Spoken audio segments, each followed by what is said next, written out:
You're being lied to. You know, the capitalist class keeps winning. We need to meet somewhere in the middle. We're living in a society that's actually destabilizing more than it was before. I hate when people do things like this. Let's just start with this one. The US doesn't meddle in foreign affairs, which we all know obviously is false. This one is by Second Thought. This episode and others like it are made possible by the generous support of my patrons on Patreon. If you'd like to help support my channel and get early access to every video, consider becoming a patron at patreon.com/secondthought. Let's get this straight. How would it be if the United States were viewed by the rest of the world as interfering with the elections directly of other countries, and everybody knew it? What would it be like if we engaged in activities that he is engaged in? It diminishes the standing of a country that is desperately trying to make sure it maintains its standing as a major world power. That's part of what makes us special as Americans. Unlike the old empires, we don't make these sacrifices for territory or for resources. We do it because it's right. God, I love the bold-faced lies. We went to Iraq because it was the right thing to do. There wasn't black gold everywhere. It's funny. The countries which have spent the greatest amount of time enslaving, invading, overthrowing, and exploiting the rest of the world are for some reason seen as the torchbearers of civilization today. While many powerful and wealthy nations engage in this sort of behavior, none hold a candle to the United States. In this episode, we're going to debunk the myth that the US does not interfere in foreign affairs, and take a brief look at the mountains of evidence that show, contrary to what US leaders would have you believe, this country is the most meddlesome in the world. To give some context for Biden's speech at the beginning of the video, he was talking about Russia's alleged attempts to meddle in US elections. While much of the Russia fear-mongering was, and is, an attempt to deflect blame for America's own problems, we need to realize that most strong nations are always messing with their peers and competitors to their own advantage. Espionage or throwing a wrench in foreign affairs is not some fringe approach to global geopolitical jockeying. It has, for a very long time, been a fairly common method of one nation trying to get ahead of others. Russia does it, the US does it, France, the UK, you name it. It's immature and ahistorical to throw a fit about other nations meddling when your own nation is doing the same thing. It's especially ridiculous if you're the President of the United States, the nation guilty of the most foreign interventions by far. We'll start with US interference in elections specifically.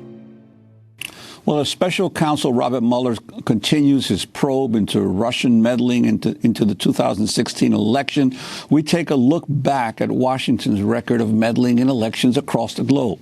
By one count, the United States has interfered in more than 80 foreign elections between 1946 and 2000. And that doesn't count U.S.-backed coups and invasions. Since the end of World War II, How could Obama have that speech when the banana republics in Latin America were just cooing left and right? Socialists that were rising, essentially. And then the CIA and the white stuff, that powdery good that they were helping traffic into America. But, Two, the United States has tried to influence the outcome of elections in Italy, Iran, Japan, Brazil, Costa Rica, Chile, Uruguay, Italy again, El Salvador, Panama, Nicaragua, Ukraine, Russia, Mongolia, El Salvador again, and Palestine, to name just a few. Each of these instances failed to make the kind of news that Russian meddling is making today. I guess it's different when you're on the receiving end. And you don't have to take my word for it. Here's former CIA Director James Woolsey openly admitting our efforts to undermine the democratic process in order to further U.S. interests. Have we ever tried to meddle in other countries' elections? Oh, probably, but it was for the good of the system in order to avoid the communists from taking over. For example, in Europe, in 47, 48, 49, the Greeks and the Italians, we don't do that now, though? We don't mess around other people's elections, Jim? Only for a very good cause. Can you do that? Do a Vine video on those former CIA director. Only for a very good cause in the interests of democracy. Former CIA director. Yeah, we do a little meddling, a little assassinating, a little cooing here and there. It's for the greater good, though, for democracy. It's for the dollar. Thanks for being here. You'll notice that he can't even say we're no longer meddling in foreign elections. This should be obvious to anyone keeping up with current events, but it's pretty to hear it directly from the organization responsible for many of these crimes. You'll also note that Woolsey made sure to say that we only meddle for very good reasons and in the interest of democracy. Now, it was my understanding that the democratic process meant the people of their respective nations had the right to make their voices heard at the ballot box, free from coercion or interference. If that's the case, then the United States government's definition must be something entirely different. In what world? Someone wrote, this guy's second thought is a socialist. I used to watch his channel. Yeah, I remember he did that video covering, he went super socialist at the end when we were covering the fall of America or whatever. And he was talking about climate change. I don't care what he describes himself, but these are facts of history right here, what they're talking about. So besides him pushing his narrative, probably near the end of the video, how we should all be socialist or whatever, if he does, we're just talking about U.S. meddling in elections, so it doesn't matter. I hate when people do things like this. Someone will have a point of view you disagree with, and then all of a sudden, their entire catalog of videos are no longer good or valid. Sounds like the same woke lefties' tactics of being so inclusive and so diverse in thinking, except when you think differently from me.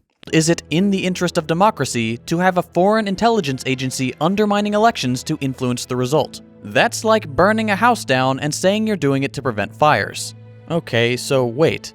If the United States isn't actually defending democracy around the world, if we're actively undermining the democratic process, why are we doing it? Money, power, control, and resources of the native lands. We're coercing them, extorting them for everything.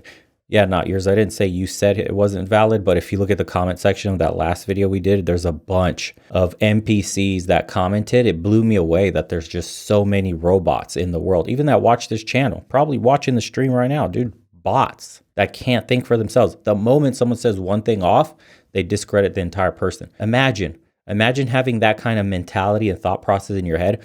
When they wrote a few headlines about Tate, for example, which is probably some people's saviors in here, and they label him a misogynist, and then the entire whatever mainstream community labeled him misogynist. Oh, okay, now he's a misogynist. And then you got the tater tots that are trying to defend him to death. Yeah, he may be a socialist, this is true, but he's got a lot of truth in his videos. Daniel, thanks for the 10. Spent over 2 years in Iraq and Afghanistan. We were the bad guys. I'll never serve the military-industrial complex again. The true enemy are the banks and the government. There you go. Spoken from a soldier. There you go. Just thanks for the 10. Crazy how people can't just agree to disagree and shake hands. Yeah, the ability to come together, have a conversation, meet somewhere in the middle, agree, not even agree to disagree, but compromise on your position here and the other person on theirs a little bit there, and then you meet somewhere in the middle. Can't do that anymore. It's like people have attached their existence to their ideologies. And the moment you attack their beliefs, it's almost religious in a manner.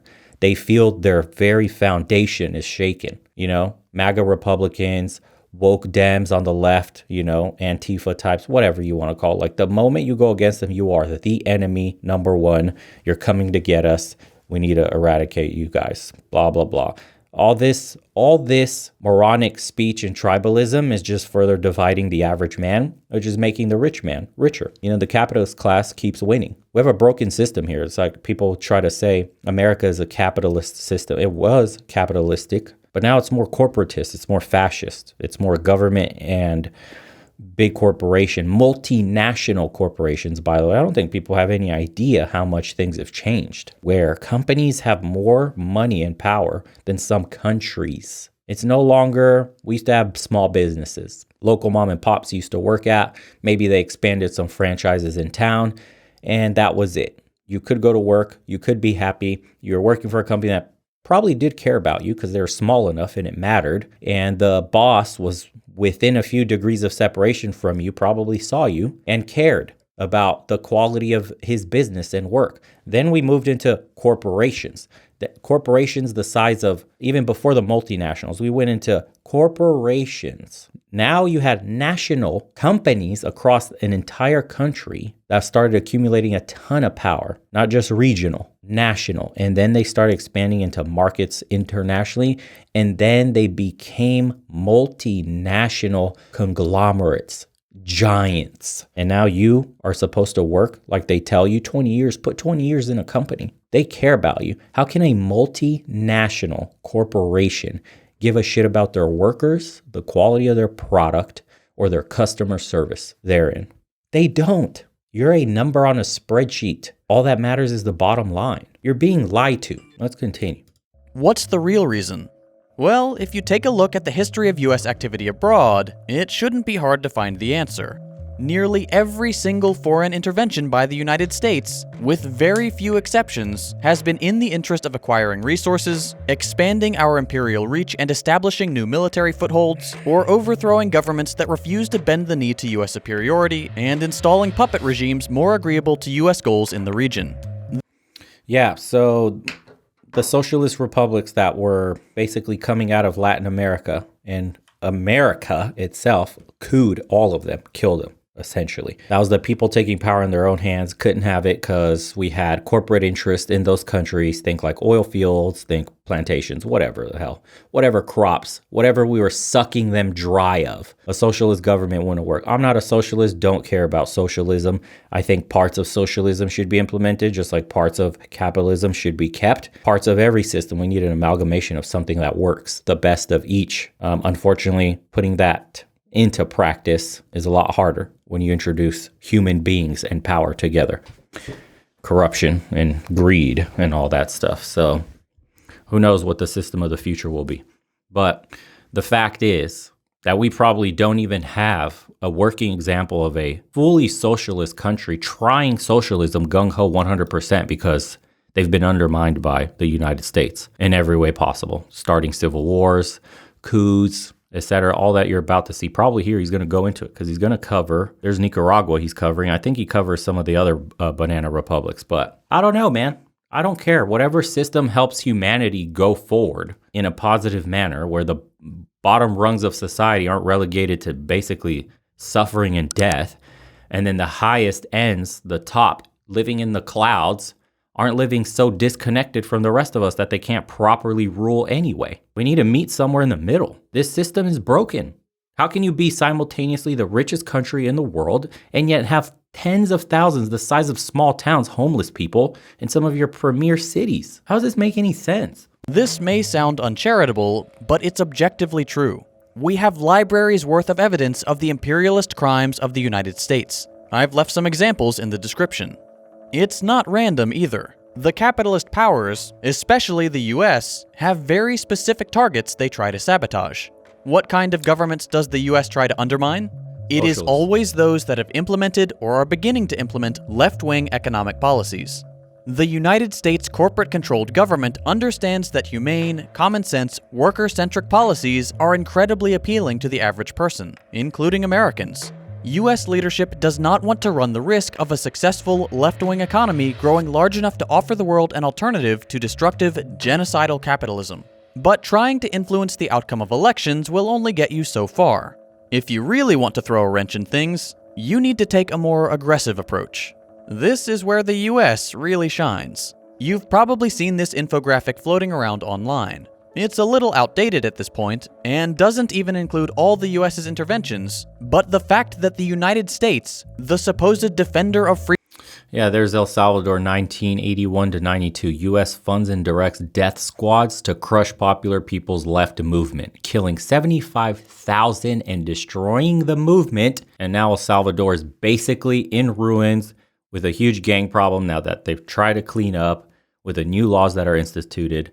Yeah. Honduras, U.S.-backed coup removes democratically elected president. It's for democracy, right? Nicaragua, CIA funds and directs Contra death squads against popular people's movement, murdering 50,000 and destroying the movement. So when Americans say socialism failed or every socialist state failed, this is your reason why. We actually don't know what uninhibited socialism is like. Again, I'm not a socialist, but don't tell me X product is broken when someone has a hammer behind it, smashing it to shit and goes, yeah, it's broken for sure. See, told you it never worked. No shit, Sherlock. Freedom and Democracy has engaged in at least 56 military interventions in Latin America since 18... What else we got? Panama, U.S. troops. Bombing forces, regime change, killing 2,000. Oh, great. Chile, CIA-backed coup. Oust popular, democratically elected socialist president. There you go. 90 is insane. When casting doubt on an election outcome just isn't enough, the imperial powers have some other tricks up their sleeve. The favorites of the United States are fomenting coups, funding right-wing death squads, and sending in the CIA or paramilitary groups to cause as much chaos and disarray as possible. The list is I mean, think about it. Al-Qaeda and Mujahideen. We were funding them against the Russians. Those were freedom fighters in what, the 70s? They were called freedom fighters. Then Russians pulled out and we went in and now they're terrorists. What's the difference between a freedom fighter and a terrorist? The side they're on. Really the truth. Far too long to cover in depth, but let's take a look at just a couple of the more well-known examples. We'll start with Chile.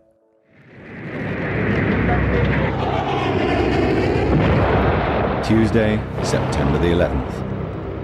Out of an early autumn sky, two jets launch a deadly attack on a potent symbol of democracy and freedom in a nation's capital. The result is fire, suicide, and ultimately the death or disappearance of over 3,000 people. Shockwaves are felt around the world. This is the story of one day in September. Since the early 1930s, Chile had been a shining example of democracy and political stability in Latin America. And then we got Iran now. When you see the videos of them in the, what was it, 50s, 60s? Or the 70s? Very forward, progressive-looking country. Everybody dressed nice, right? And then the U.S. went and overthrew somebody for some reason. And then, nope, read up on that one. I don't even want to get into it on here. It's probably not even allowed to be talked about. All of that came to a screeching halt in September of 1973. Salvador Allende, a physician and socialist politician, had been elected president in September of 1970, making him the first Marxist to hold the office of president in a Latin American liberal democracy. The United... Had to say, too, so nice that we liberated, with the Arab Spring, all those countries, Libya. We got them. Yeah, Gaddafi, no more. Oh, my God. Now they're plunged into civil war and desperate for help. And infrastructure is in ruins compared to what it was before. Seems like whatever we touch turns to shit, eh? The United States didn't like that. Allende had served his country in various government positions for over 40 years before ascending to the presidency. And as president, his platform included nationalizing key industries, improving and expanding education, and improving the living conditions of the working class. You see the three evils of corporate America? Listen to them again. What his directives were as he got democratically elected. Look, in front of crowds of people love him. Put this under the lens of corporations versus nationalizing key industries, improving and expanding education, and improving the living conditions of the working class. We cannot have a working class that makes more money. We don't want to pay them. We can't increase education because they need to be dumb in order to pull the levers we need them to pull, in order to grab all the crops. Think about it. And nationalizing, you mean all the money corporations spent to put everything in place in order to essentially profit hand over fist by taking a country's resources, enslaving their native population to do all your bidding, and then you bring the finished product over in America to make millions and billions of dollars. These common sense policies made him quite popular among the Chilean people, though decidedly less popular with the right-wing parties that controlled other parts of the government, and even less popular with the United States, which had begun actively plotting to overthrow the democratically elected Chilean president and install a puppet dictator. These plans came to fruition on September 11, 1973. The Chilean military, supported and advised by the CIA, laid siege to the presidential palace. Allende vowed he would not leave, and instead broadcast what would become his final speech to his fellow Chileans, an inspiring call to never give up and look towards a brighter future free from oppression. From inside the palace, Allende refused to leave, true to his promise not to surrender the government for which the ordinary people of Chile had voted. He broadcast this last message, then he shot himself.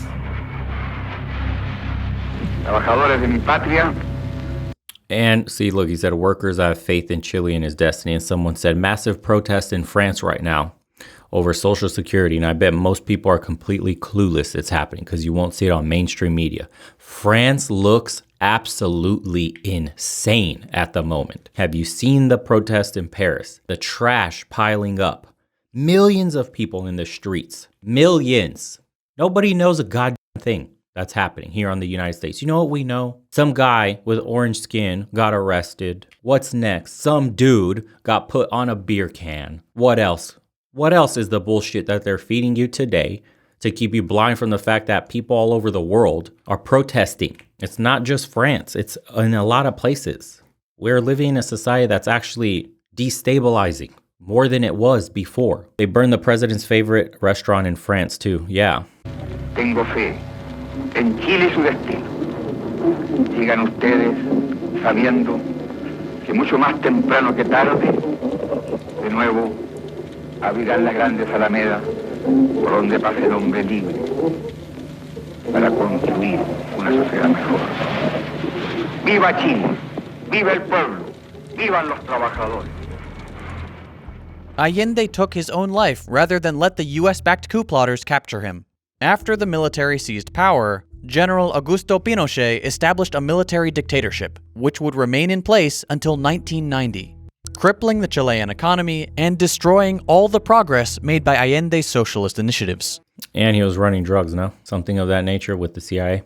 Ryan, thanks. Just point to North and South Korea if anyone wants to argue for communism. You've probably seen right-wingers make references to pushing their political opponents out of helicopters. They're referring to Chile under Pinochet. It was common during that bloody period for the military to kidnap dissidents, take them up in helicopters, and throw them out, typically over the water and usually with their stomachs cut open so that their bodies would sink. At Pinochet's direction, thousands of Chileans were tortured, executed, or disappeared. All of this was the result of the United States and their genocidal commitment to ensuring no economic system could ever offer an alternative to capitalism. Let's look at another example, Nicaragua. After the revolution, during which the socialist Sandinistas overthrew the Somoza dictatorship in 1979, the United States once again set its sights on Latin America. The US had originally intended to work out some kind of agreement with Nicaragua, but when the country chose to side with the global socialist movement and work with Cuba and the Soviet Union instead, the US quickly changed its approach. As with Chile, US leadership was completely unwilling to allow a budding left-wing economy to grow to eventually challenge the myth of capitalist superiority. They feared a social... That's a good point too. Somebody said North Korea has been sanctioned to death. Yeah, they turned into a hermit kingdom. Nobody wants to do business with them. Of course, because if you do, the United States is actually going to sanction you. Yeah. Another system we don't know how it would have turned out because the hammer is on their ass constantly. Socialist movement, a genuinely democratic movement, unlike the Again, I'm not for any of these systems. facade of democracy we have in the US, would inspire revolutions throughout Latin America. In December of 1981, Reagan authorized covert operations in Nicaragua. These operations would eventually include funding, arming, and training what were called the Contras, groups dedicated to overthrowing the new government.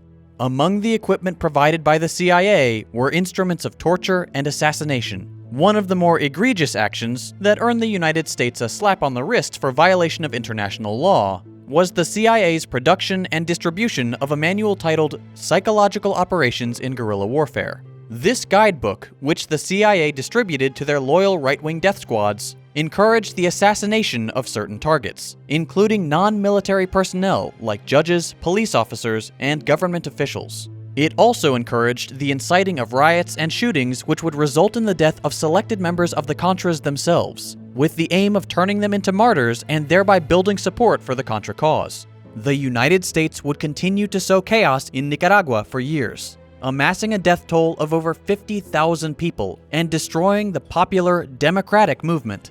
These are just two examples from one region.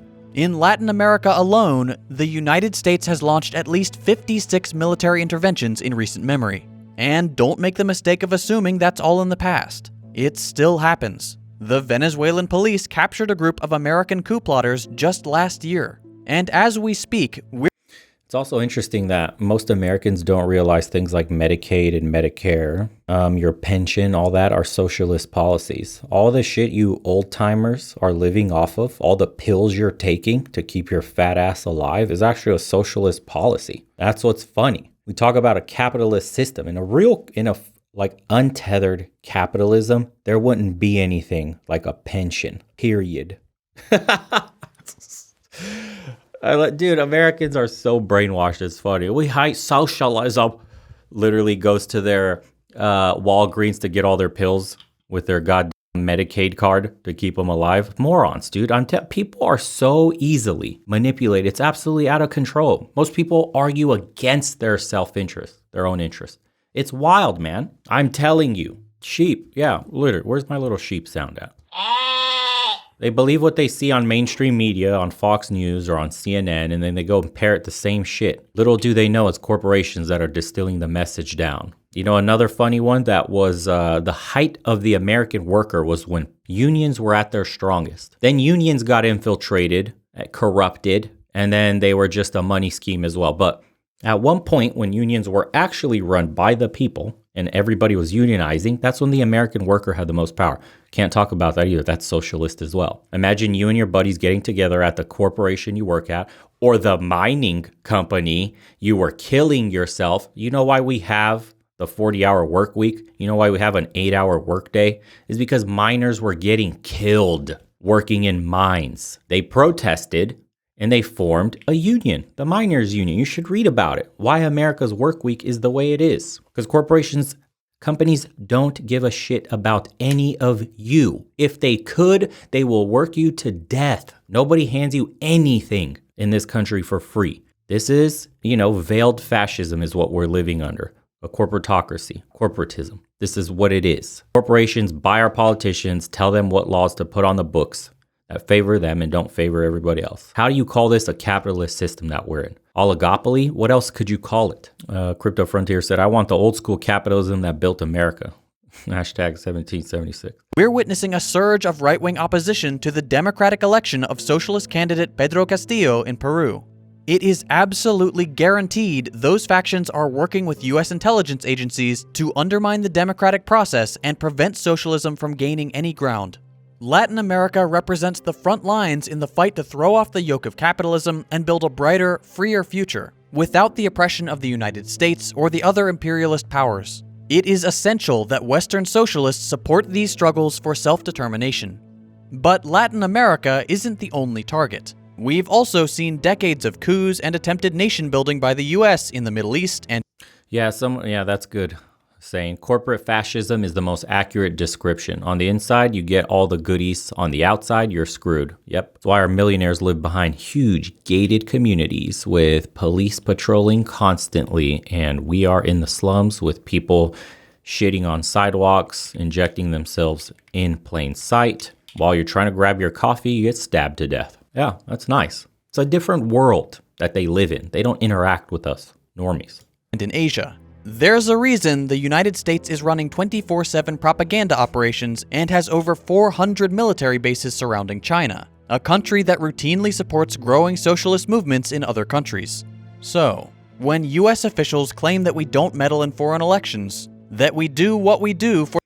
And someone wrote, when overtime was implemented, businesses were crying poverty and said they'd all sink. Yeah, exactly. Imagine being forced to work overtime and not getting paid extra. Again, born from unions. And again, when we talk about increasing wages, businesses will tell you the same. I'm a small business owner. I can tell you right now, wage increases would not affect much, if anything.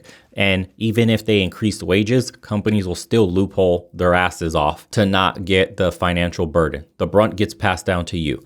They'll turn one job into two. That way they're not forced to pay someone's health insurance, all those premiums. Companies get around all this shit all the time. You're being sold a lie, I'm telling you. Products, look at today. We have, quote, record inflation, yet somehow corporations have record profits at the same time. If inflation means everything's more expensive to make, that means your margins should shrink. You should barely be breaking above even. Nobody should be making money.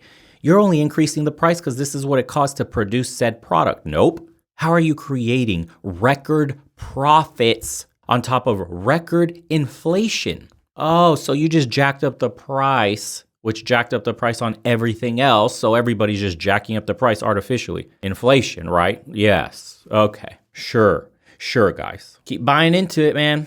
Don't worry. In 2 years, you're going to get to vote and everything will be better. The system will change. Don't worry. You, normal guy right there in the camera watching this, don't worry about it, dude. Trust me. You're going to vote for one side or the other that you believe is right, and your life will be completely different. For the sake of defending democracy and freedom, understand that they're lying to you, and they know it. The United States does not defend democracy abroad. We don't even have real democracy at home. American leadership has lied about socialism for over a century. And if you don't believe me, read the CIA's own words on Stalin, saying that the Western conception of communism is wrong, and that the Soviet Union did indeed have collective leadership, as opposed to the strongman dictator myth that American leadership peddles to this day. Wow. Let's see what this says. Even in Stalin's time, there was a collective leadership. The Western idea of a dictator within communist setup is exaggerated. Misunderstandings on that subject are caused by a lack of comprehension of the real nature and organization of the communist power structure. Stalin, although holding wide powers, was merely the captain of a team, and it seems obvious that Khrushchev will be the new captain. However, it does not appear that any of the present leaders will rise to the stature of Lenin and Stalin, so that it will be safer to assume that development in Moscow will be along the lines of what is called collective leadership. Useless Western policies force the Soviets to it says, unless Western policies force the Soviets to streamline their power organization. Unless Western policies force them. The present situation is the most favorable from a point of view of upsetting the communist dictatorship since the death of Stalin. There will not be a dramatic purge, inasmuch as the MVD has already been cleaned up and the party and the army have not been in the hands of Malenkov's favorites. There can be expected only a normal replacement of officials in the reorganization of the top-level administration of the party and government. Wow, this is from the CIA. Hey, all of this information is out in the open. You can find it just by searching a few keywords online. The fact that the President of the United States can address the American people and brazenly claim that this country does not meddle in foreign affairs should be insulting to you. Every U.S. administration is counting on the fact that the American citizens will never take the time to educate themselves and deconstruct the imperialist propaganda. Prove them wrong. Read non-Western sources. Talk to people from different countries. Learn actual history. The internet makes all of this easier than it's ever been. Moving the needle away from genocidal imperialism and capitalist domination and towards egalitarian socialism and true democracy will be a challenge. It will require average people going out of their way to correct false narratives, hate themselves and those in their circle. But if we want to ensure a livable future, Ryan thinks I'm so checked out with everything in the US. I was explaining to my family why I'm putting things in motion to move overseas, but they don't understand. Once I'm set up, I'll bring them over and hopefully they'll get it. Indeed. If we want our children and grandchildren to actually experience freedom and democracy, we have to start today. There you go. So that was him explaining a little bit of history on our meddling.